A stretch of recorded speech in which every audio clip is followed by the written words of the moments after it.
Hello and welcome to a discussion about pulse oximetry. My name is Robert Kania. It is customary at this time to introduce myself and brief you about my credentials. So let's go ahead and do that so we can get started with our discussion. As I said, my name is Robert Kania and I have been a hospital-based respiratory therapist for 31 years. I graduated from the University of Central Florida with a BS degree in the field of respiratory therapy. I have owned and operated a home oxygen and medical equipment company and a medical staffing agency. In 1993, I co-founded a video production company. Today, my goal is to present continuing education using multimedia presentations. Now that I've introduced myself, let's get started by listing the objectives of this discussion. It is always a good idea to know beforehand what a discussion will be covering. When you are finished with this discussion, you should have an understanding about the history and development of the pulse oximeter. You should have an understanding of the oxygen cascade system. You should have an understanding of the oxygen hemoglobin dissociation curve. You should understand how an oximeter works. You should be able to describe some limitations of pulse oximeters. You should have an understanding of the advances that are being made with pulse oximeters. Let's begin our discussion with the history and development of pulse oximetry. The first oximetry measurements were performed by German scientists in the early part of the 1930s using spectrophotometers. In the year 1935, Mr. Carl Mathis invented the first machine that could legitimately be called a pulse oximeter. World War II started about 5 years later, and Allied pilots were flying airplanes that did not have pressurized cabins. The result was that pilots were experiencing hypoxemia, which led the military to design a pulse oximeter with an ear probe which was credited with saving many lives. 25 years after World War II ended, in 1970, the Hewlett-Packard Corporation marketed the first pulse oximeter designed for clinical use. It weighed 35 pounds and cost around $10,000. which was a considerable sum of money in 1970. It used a heated probe designed to heat the skin to 41 degrees centigrade. This was done in an effort to increase the local cutaneous blood flow. I know this is going to date myself, but as a student in 1978, while doing my clinical rotation in neonatal ICU, one of my jobs as a student was to move the heated probe every few minutes so that the baby's skin did not receive heat damage. In 1974, a Japanese scientist by the name of Takayu Oyaji was working on a way to determine cardiac output non-invasively, and ended up developing the ancestor to most modern pulse oximeters in use today. In the late 1970s, Biox Corporation developed an oximeter based on Mr. Ayagi's work and began to market their machine to respiratory therapists and anesthesiologists. These machines were bulky and weighed about 10 pounds. They cost too much for hospitals to place them at nursing stations, so for the most part only respiratory therapy and surgery had them. It was not unusual to see a respiratory therapist running down the hall with a 10-pound oximeter in one hand and a 12-foot long electric cord in the other hand, on their way to a patient in distress. Enter the decade of the 1980s, and microprocessors are becoming smaller and more powerful. This allowed companies such as Nelcor and Dometa to shrink the size and cost of pulse oximeters. These machines were small enough to hold in one hand, and they only weighed about 1 pound. It didn't take too long before you could find one of these handheld oximeters at each nursing station. These handheld devices made it possible for nurses who worked outside of critical care to have quick access to pulse oximetry readings. The decade of the 1990s saw oximeters become more accurate and less expensive. Oximeters were now being mounted on IV poles, and nursing assistants started taking oximeter readings along with the patient's vital signs. Today, most hospitals consider an oxygen saturation reading to be a part of the patient's vital signs. The decade of the 1990s saw another interesting development with pulse oximeters. Nonin Corporation released the first fingertip oximeter in 1995. Microprocessors had become so small and powerful that the whole oximeter was inside of the finger probe itself. Respiratory departments started to supply their therapists with these fingertip oximeters. I do not know what they cost in 1995, but I do remember that a hospital I worked for in 2004 told me if I lost mine, the hospital would deduct $460 from my paycheck. Today, you can go to your local drugstore and purchase a fingertip oximeter like this one for about $50. They even come with a pleth, which can offer information about heart rhythms, as well as oxygen saturation and pulse rate. With a price tag of $50, patients who are on home oxygen can now afford to monitor their oxygen saturations at home. This concludes the section on the history of pulse oximetry. However, I would like to take a brief moment to add a little perspective. That perspective is based on who has had access to pulse oximeters. In the 1930s, only scientists used pulse oximeters. In the 1940s, World War II pilots used them. Then there was a period of dormancy for 25 years until 1970s when mostly respiratory therapists and anesthesiologists used them. In the 1980s, non-critical care nurses were using the handheld models. Then in the 1990s, nursing assistants used them as part of routine vital signs. Today it is common to find them being used by home oxygen patients. The journey started with scientists and now is in the hands of non-medical personnel. Let's take a couple of minutes to define what pulse oximeters do. What is their purpose? Pulse oximeters measure the percentage of oxyhemoglobin in pulsatile arterial blood. Hemoglobin is probably the most studied protein on the planet. We have an intimate understanding of its molecular structure. Lots of time could be spent studying the anatomy and physiology of this important molecule. However, due to the short amount of time that we have for this discussion, I'm going to simplify the explanation as follows. Let's have a look at the blue hemoglobin molecule on the left, which carries no oxygen molecule and is therefore called deoxyhemoglobin. The red hemoglobin molecule on the right carries an oxygen molecule and is therefore called oxyhemoglobin. Once again, pulse oximeters measure the percentage of oxyhemoglobin in pulsatile arterial blood. Here you notice 10 hemoglobin molecules with 8 of them carrying oxygen and 2 without.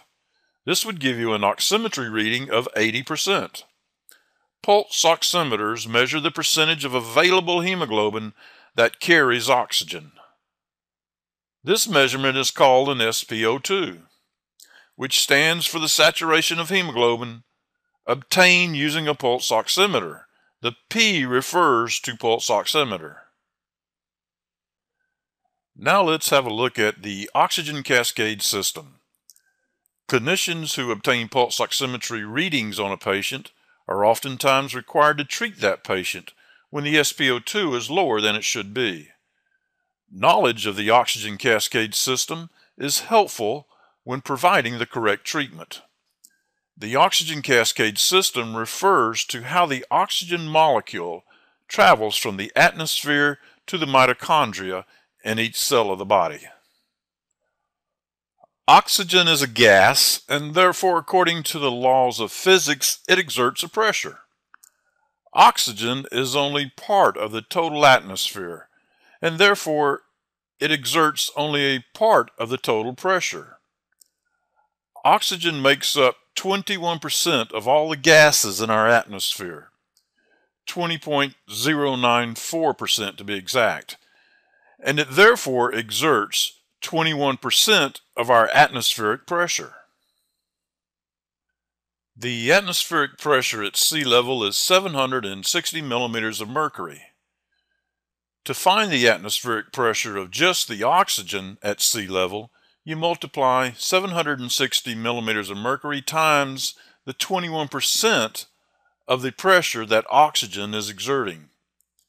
This 159 millimeters of mercury is the pressure of oxygen at sea level outside of the human body.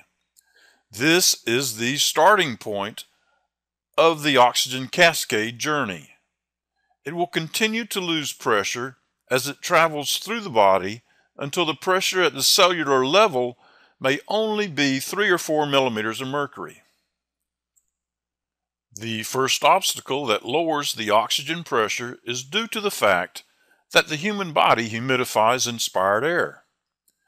This adds a water vapor pressure of 47 millimeters of mercury to the inspired air. This water vapor pressure must be subtracted from the total pressure of 760 millimeters of mercury before multiplying times the 21% oxygen. This lowers the pressure of oxygen in the inspired air to 149 millimeters of mercury. The atmosphere consists of 21% oxygen and about 79% nitrogen, but once it enters the alveoli of the lungs, carbon dioxide enters the picture. In order to calculate the pressure of oxygen in the alveoli, we need to use the following equation. PaO2 stands for the pressure of oxygen in the alveoli. This is the variable that we're trying to find out. The PiO2 stands for the pressure of the inspired oxygen. The PaCO2 stands for the arterial pressure of carbon dioxide. R stands for the respiratory quotient, which represents the amount of carbon dioxide excreted for the amount of oxygen used, and this in turn depends upon the carbon content of the food. Now let's do the math and find out the pressure of oxygen in the alveoli. We previously calculated the inspiratory pressure of oxygen to be 149 millimeters of mercury. We are going to assume a normal PaCO2 of 40 millimeters of mercury and a respiratory quotient of 0.8. Doing the math, we first divide the arterial carbon dioxide pressure of 40 millimeters of mercury by the respiratory quotient of 0.8, and we come up with 50 millimeters of mercury. We now subtract 50 from the inspiratory pressure of oxygen, and we find that the pressure of oxygen in the alveoli is 99 millimeters of mercury. So, we started with an oxygen pressure of 159 millimeters of mercury outside the body, and we have cascaded down to a pressure of about 100 millimeters of mercury in the alveoli of the lungs. Now the oxygen in the alveoli has to cross the alveolar capillary membrane, commonly called the AC membrane, in order to reach the patient's arterial blood. This is accomplished through a principle of physics called diffusion. Diffusion is the process of a gas moving from a higher concentration to a lower concentration. The alveoli will have the higher concentration of oxygen at about 100 millimeters of mercury, and the pulmonary capillaries will have the lower concentration of oxygen at about 40 millimeters of mercury, which is the typical tension of oxygen in mixed venous blood. The 100 millimeters of pressure will diffuse across the alveolar capillary membrane and quickly equilibrate with the lower pressure in the pulmonary capillaries. The normal transit time of blood through the pulmonary capillaries is 0.75 seconds, and equilibration usually takes place during the first third of transit. If the AC membrane is in a healthy state, then only a small downward cascade of pressure can be expected here, in the neighborhood of 5 to 10 millimeters of mercury. This results in the oxygen pressure in the arterial blood to be about 90 to 95 millimeters of mercury. If the alveoli are blocked with mucus from a disease state such as pneumonia, you can expect to have a larger cascade in oxygen tension than 5 to 10 millimeters of mercury, resulting in a lower oxygen pressure in the arterial blood. Conditions such as pulmonary edema can cause the AC membrane to swell with excessive fluid, making diffusion more difficult. This can also result in a decrease in the oxygen pressure in the arterial blood. The clinician must determine the reason for the lower than normal oxygen pressure if they are to provide the proper treatment. The arterial oxygen pressure, or the PaO2, is determined from the oxygen that is dissolved in the plasma of the arterial blood. Red blood cells, which contain the hemoglobin molecules, are also found in the plasma. The dissolved oxygen now diffuses into the red blood cells and forms reversible covalent bonds with the hemoglobin molecules. These hemoglobin molecules behave like a warehouse for storing oxygen. In fact, hemoglobin carries about 98% of the oxygen found in arterial blood. The other 2% is found dissolved in the plasma. The oxygen that is chemically combined with the hemoglobin does not exert a pressure. The 2% of oxygen that is dissolved in plasma does exert a pressure. This pressure is normally greater than the pressure in the cells, which allows the oxygen cascade to continue to the cells via the process of diffusion. The oxygen that is lost from the plasma and transferred to the cells is now replaced from the hemoglobin warehouse. This dynamic process is not linear and is best described by looking at the oxygen-hemoglobin dissociation curve. The oxygen-hemoglobin dissociation curve is a graphic representation of the relationship between the oxygen saturation of hemoglobin, or the SaO2, and the pressure of oxygen dissolved in plasma, known as the PaO2. The way I like to use this graph is to treat it as an if-then calculator. By that I mean, if you know the SaO2, then you can calculate the PaO2.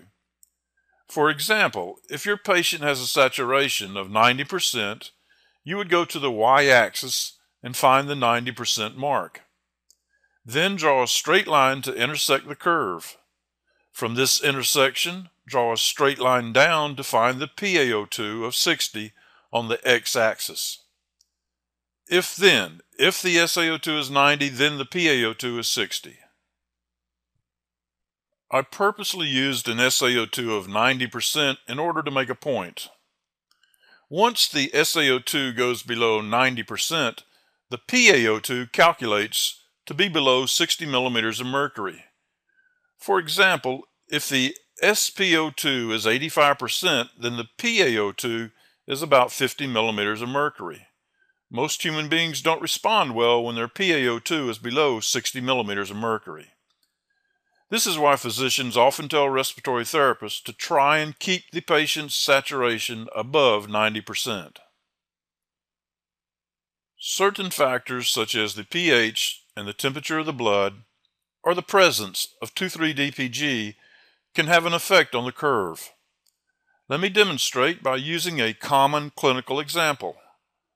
When a patient hyperventilates, they lower their carbon dioxide level and raise the pH of their blood.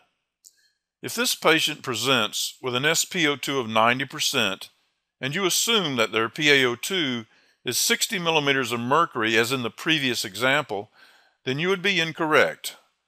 Let's assume that their hyperventilation raised their pH to a level of 7.6.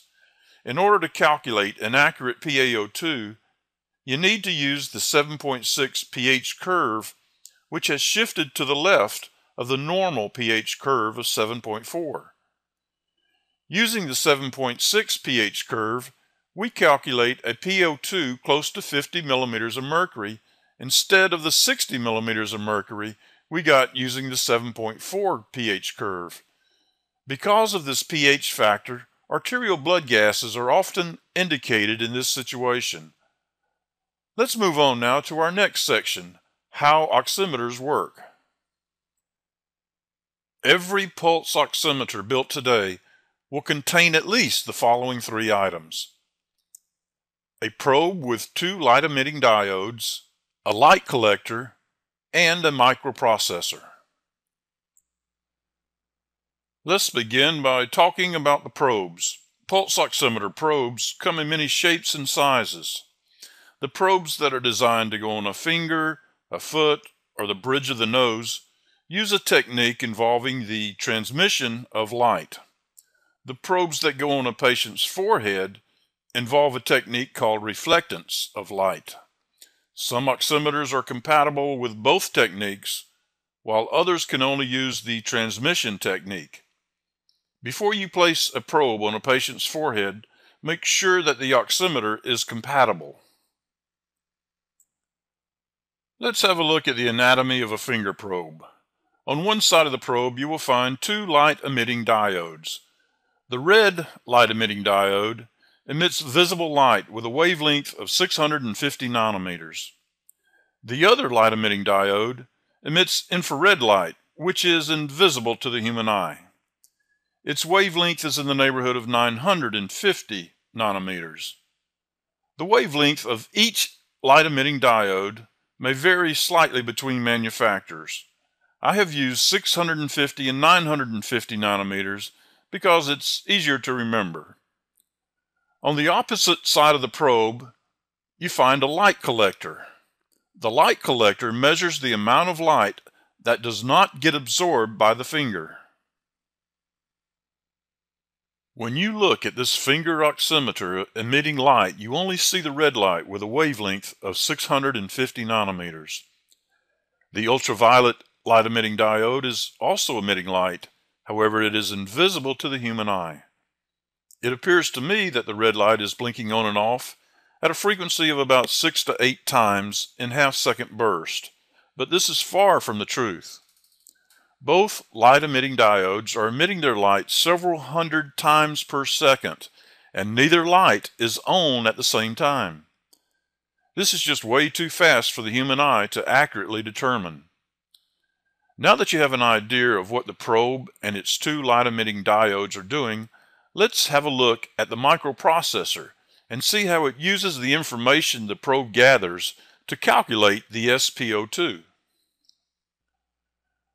When a finger is placed into the probe between the light source and the light collector, some of the light will not make it all the way to the collector. It will be absorbed by the non-pulsatile tissue in the finger, such as bone and skin. The amount of light that makes it to the light collector will be constant, and this is represented by the orange box on the absorption timeline.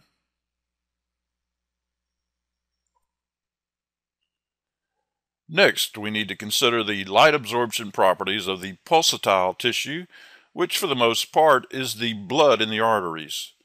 Every time a pulse wave goes through the arteries, the light absorption pattern changes. This changing pattern is represented by the red waves on top of the constant light absorption pattern of the non-pulsatile tissue. The probe now has provided the microprocessor with enough information to begin its analysis. First, it subtracts the non-pulsatile light absorption data from the total light absorption data, isolating the pulsatile light absorption data.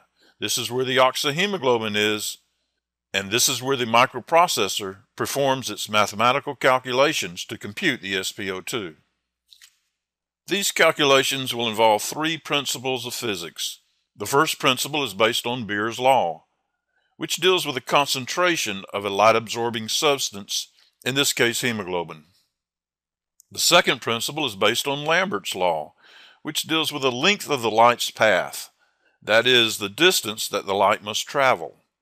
The third principle has to do with the fact that oxyhemoglobin and deoxyhemoglobin absorb red and infrared light differently, forming predictable ratios. Let's have a look at Beer's law first. Beer's law states that the amount of light absorbed is proportional to the concentration of the light-absorbing substance. This is demonstrated in the following two images. The finger on the left has a lower concentration of hemoglobin per unit area than the finger on the right. According to Beer's law, the finger on the right will absorb more light because of the greater concentration of hemoglobin. Notice that the finger on the left has two waves of light reaching the light collector, whereas the finger on the right with a greater concentration of hemoglobin only has one wave reach the light collector. The next principle of physics that the microprocessor is programmed to use is Lambert's law, which states the amount of light absorbed is proportional to the length of the path that the light must travel in the absorbing substance. In the following two images, both arteries have the same concentration of hemoglobin per unit area. Note the blue boxes. But the artery on the right is wider than the artery on the left. This results in the light waves having to travel through more hemoglobin molecules in the wider artery and therefore absorbing more light than the artery on the left. The microprocessor receives this light absorption data and then makes calculations which play a part in the final output of an SpO2. The next physical property relates to the fact that oxyhemoglobin absorbs more infrared light than red light, and deoxyhemoglobin absorbs more red light than infrared light.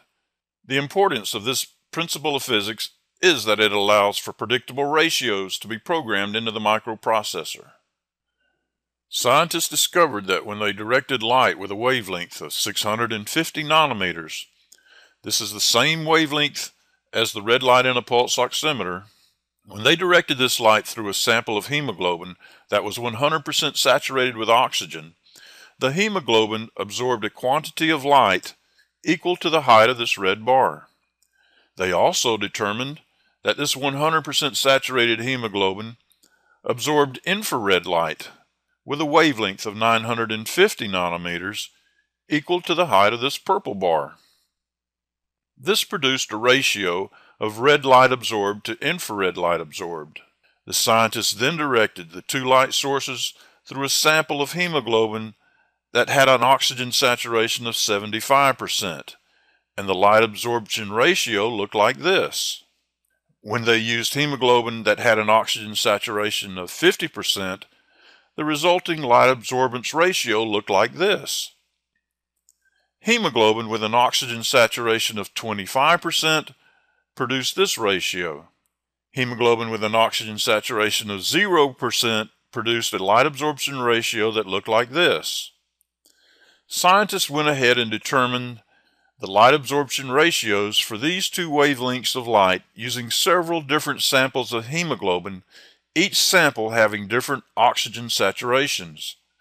This experimental data allowed mathematicians to create an equation which could be programmed into the pulse oximeter's microprocessor. Now when the probe's light collector sends a light absorbance ratio to the microprocessor, it can then use this ratio to calculate an SpO2. Let's summarize what we just learned about how oximeters work. Pulse oximeters all contain a probe and a microprocessor. The probe directs two sources of light through a body part, usually a finger. Opposite the two sources of light is a light collector, which collects light that isn't absorbed by the body tissue. This light that is collected is then sent to the microprocessor in the form of a ratio. The microprocessor uses this ratio along with Beer's law and Lambert's law in order to calculate an SpO2. Knowing how pulse oximeters work is good preparation for the next section, which is the limitations of pulse oximeters. The first limitation of pulse oximeters is the fact that they can be less accurate when taking SpO2s below 75 or 80%. And here's the reason why. We recently discussed how the microprocessor uses Beer's law and Lambert's law of physics in order to help compute an SpO2. These two laws of physics are based on the fact that the light waves go straight through the liquid in question. Human blood contains red and white blood cells and other entities that can scatter the light waves. This means that the microprocessor cannot apply Beer's law and Lambert's law strictly. Manufacturers of pulse oximeters create calibration tables, which help the microprocessor correct for the fact that light waves get scattered when passing through human blood. Calibration tables are created by having human volunteers attach themselves to a pulse oximeter. Next, they are required to breathe decreasing concentrations of oxygen. This results in decreasing SpO2 readings. Arterial blood samples are drawn at frequent intervals, and the oxygen saturation is directly measured. Comparing the results of the SpO2 and the direct measurements of arterial blood saturation allows them to create a calibration table, which is then programmed into the microprocessor. Because human volunteers are involved, medical ethics will not allow them to experience oxygen saturation levels lower than around 75%. For this reason, manufacturers will often state that the accuracy of their machine cannot be guaranteed when SpO2 readings are below 75%. Probably the most misunderstood limitation of pulse oximeters is the fact that if a patient has poor peripheral perfusion, you either will not get a reading, or if you do get a reading, there's a good chance that it is not accurate. We previously noted in the section on how oximeters work that they calculate the SpO2 based on the light absorbance that passes through the pulsatile blood. When drawn to scale, that light signal is only about 2% of the total signal. The other 98% is the non-pulsatile signal. The arteries produce an even smaller signal when you have poor peripheral perfusion. Each oximeter has a point below which the pulsatile signal is too weak for the microprocessor to make an accurate calculation. Probably the number one cause of poor peripheral perfusion is cardiac insufficiency. When a heart is not pumping well, you often have poor perfusion. Hypovolemia is another cause of poor perfusion. Hypovolemia can result from surgery. Working as a respiratory therapist, I can recall several occasions when I was unable to obtain an SpO2 on a patient right after surgery, but a few minutes later, after some fluid replacement, I was able to then obtain an SpO2. Trauma is another source of hypovolemia through both internal and external bleeding. In the case of poor peripheral perfusion, the clinician should ask what measures they can take in order to be confident that the SpO2 is accurate. The answer is check the size and quality of the plethysmographic tracing, commonly called a pleth. Hopefully your oximeter has a pleth. Some do not. The ultraviolet light source on your oximeter can act as a photoplethysmograph. A photoplethysmograph is an instrument that uses light to determine changes in volume in an organ. The tracing that is produced closely resembles a tracing from an arterial line. The difference is that the oximeter tracing is representative of changes in volume, whereas the arterial line tracing represents changes in pressure. When you are faced with a patient that you suspect has poor perfusion, be sure to check the quality of the plethysmograph before you accept any SpO2 reading. This tracing on an oximeter can give you an indication of the pulsatile strength by looking at the height of the trace. When you have a low signal, you more than likely have poor perfusion. In order to help clinicians to determine the strength of the pulsatile signal, some manufacturers have added a parameter called the perfusion index. The perfusion index is the ratio of the pulsatile blood flow to the non-pulsatile or static blood in peripheral tissue. The perfusion index is calculated by using the following equation. Perfusion index equals AC over DC times 100%. AC represents the pulsatile blood flow and DC represents the non-pulsatile blood flow. This perfusion index reflects peripheral vasomotor tone. A low PI number suggests peripheral constriction, and conversely, a high PI number suggests peripheral vasodilation. Ambient light can sometimes be a problem for pulse oximeters. The light collector on our oximeter probe is exposed to the red and infrared light source. In addition to this, the ambient light sources in the room can find their way to the light collector. The microprocessor uses a simple yet clever way to deal with ambient light. When the red light is on, the absorbance pattern is recorded. The ambient light is also recorded. Next, the infrared light and ambient light is recorded. Next, both the red and infrared light are off, and only the ambient light is recorded. Now that the microprocessor knows the level of just the ambient light, it simply subtracts the ambient light from the red and ultraviolet light signals to get the actual red and infrared ratios. The problem occurs when the ambient light is just too strong and the microprocessor is unable to digest the problem. The biggest offenders seem to be surgical lights and fiber optic lights. The best and easiest solution is to shield the pulse oximeter from the ambient light. Fingernail polish can cause an inaccurate SpO2. Black, green, and blue polish seem to cause the most trouble.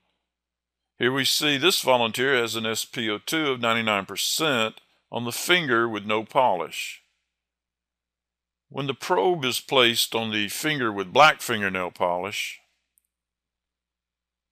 the oximeter has a little trouble picking up a waveform at first, but eventually a somewhat respectable waveform appears. However, the SpO2 is 91%. If the patient doesn't match the SpO2, consider removing the fingernail polish. Intravenous dyes such as methylene blue, indocyanine green, and endocarmine have been shown to cause problems with obtaining an accurate SpO2.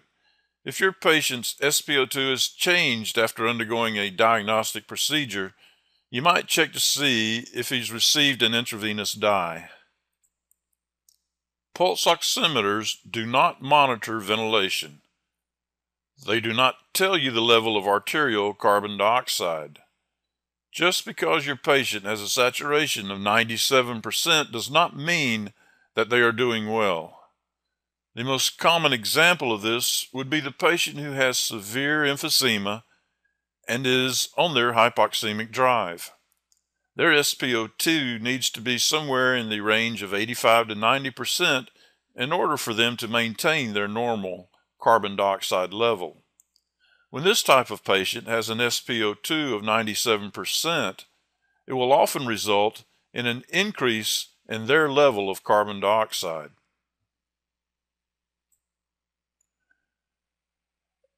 Abnormal hemoglobin, such as carboxyhemoglobin, can cause inaccurate SpO2 readings. Carbon monoxide combines with hemoglobin to form carboxyhemoglobin. Carbon monoxide is a result of incomplete combustion. Some sources of carbon monoxide are wood fires, car engines, and gas-powered appliances. Most pulse oximeters in use today cannot tell the difference between carboxyhemoglobin and oxyhemoglobin. There is one brand of pulse oximeter that can measure both oxyhemoglobin and carboxyhemoglobin, but most oximeters in use today cannot. If you think your patient may have been exposed to carboxyhemoglobin, you should not trust their SpO2 readings unless you are using a new generation of oximeter that can measure carboxyhemoglobin. Since pulse oximeters entered the clinical environment in 1970, they have always had problems providing accuracy during movement of the probe. Remember, we discussed that the pulsatile signal is only about 2% of the total light that is analyzed.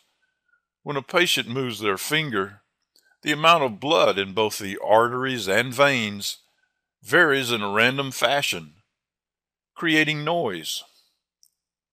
Since both the red and infrared light signals may be interpreted as noise, you could end up with a light absorbance ratio of 1/1, which is interpreted by the microprocessor as an SpO2 of about 82%.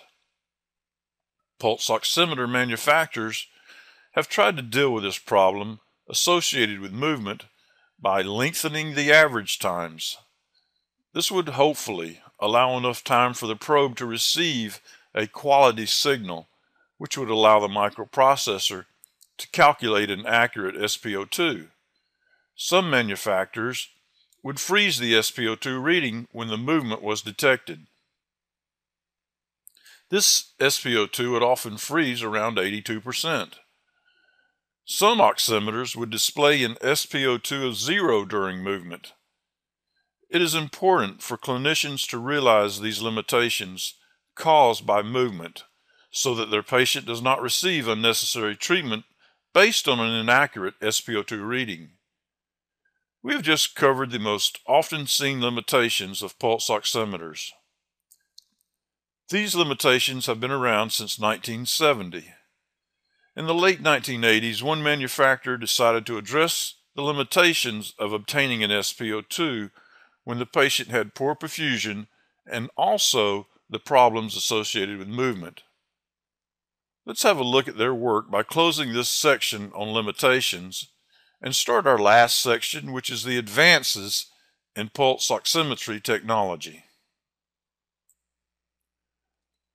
Pulse oximetry has sometimes been referred to as a fair weather friend because, as we just discussed, they don't perform well when subjected to poor peripheral perfusion and motion. During my career as a respiratory therapist, I spent a lot of my time explaining to nurses, nurses' assistants, and even some physicians that the problem is not the oximeter, the problem is poor peripheral perfusion.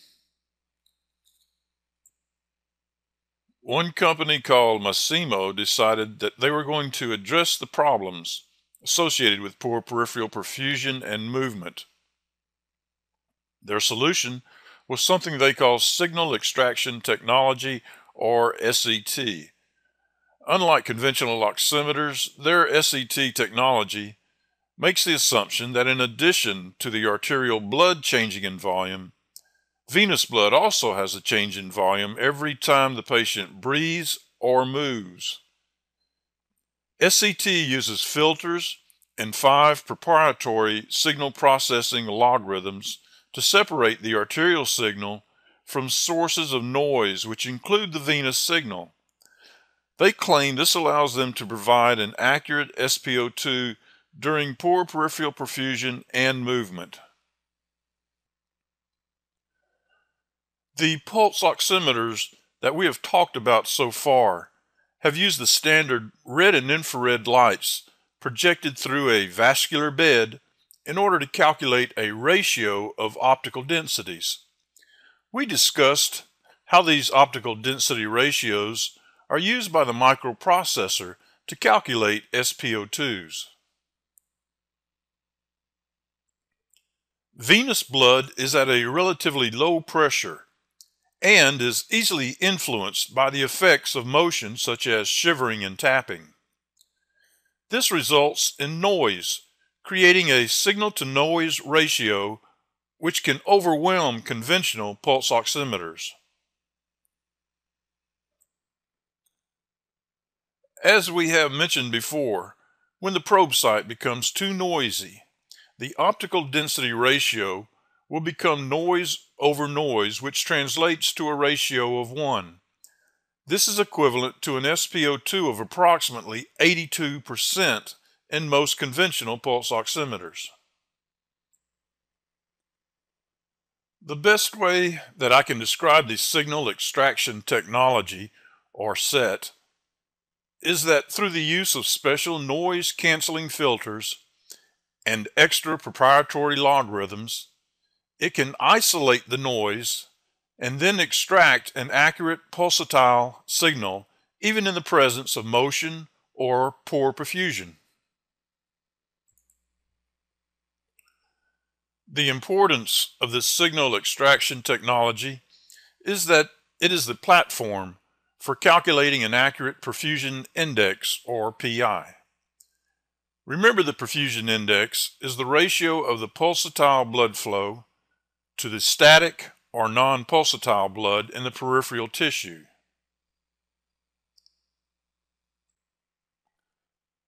Perfusion index, or PI, is a non-invasive measurement of peripheral perfusion.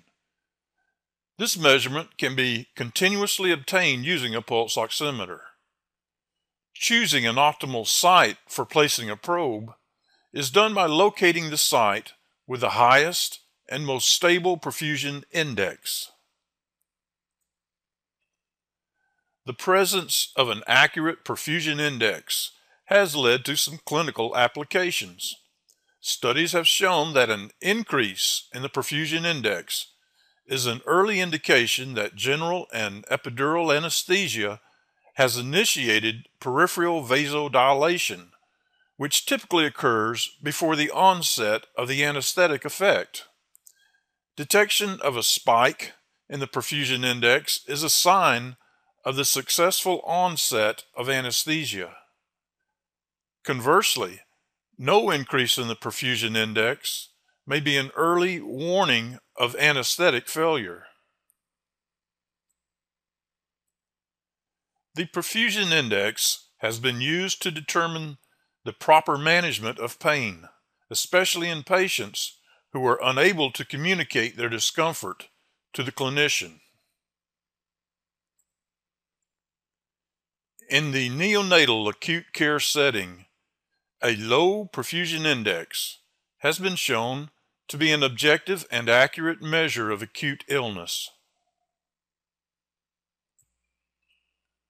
Potential future applications of perfusion index include prediction of the success of reimplanted body parts, restoration of peripheral perfusion after cardiopulmonary bypass, and estimation of volume status in trauma patients.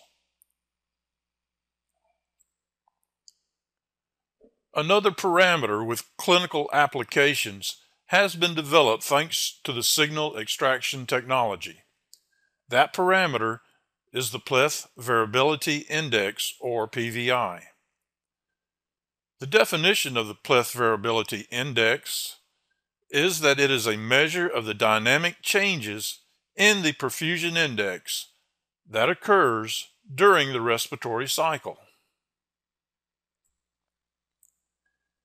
Here is the equation for the pleth variability index.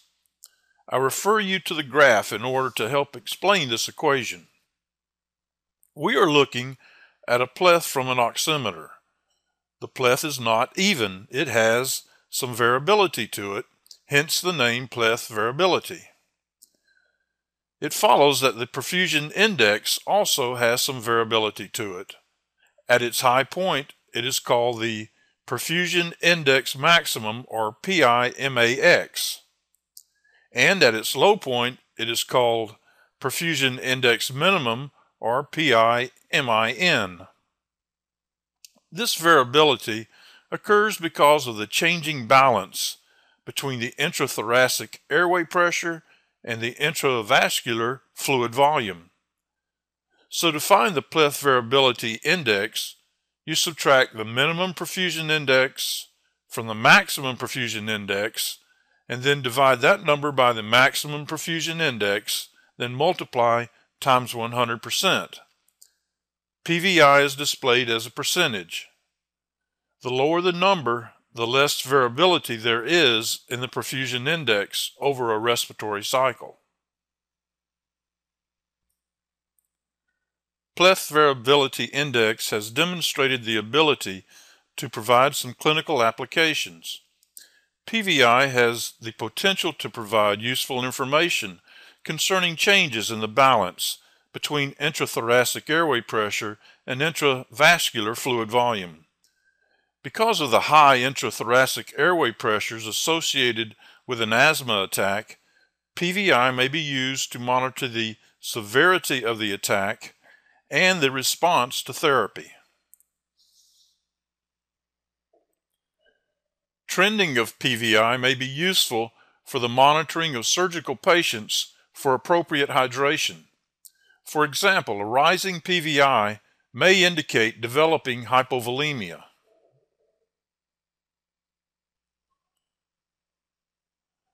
The Masimo brand has done something else that I could not find on any other brand of oximeter. They use more than 7 wavelengths of light as opposed to the traditional red and ultraviolet lights. The additional wavelengths of light allows for the non-invasive calculation of total hemoglobin, carboxyhemoglobin, and methemoglobin in addition to the conventional parameters of oxyhemoglobin and the pulse rate. These additional 3 hemoglobins previously could only be obtained invasively. This concludes our discussion on pulse oximetry. We covered a lot of material. I'm a big fan of non-invasive technology. I believe that we will be seeing a lot more of it in our future. Thank you.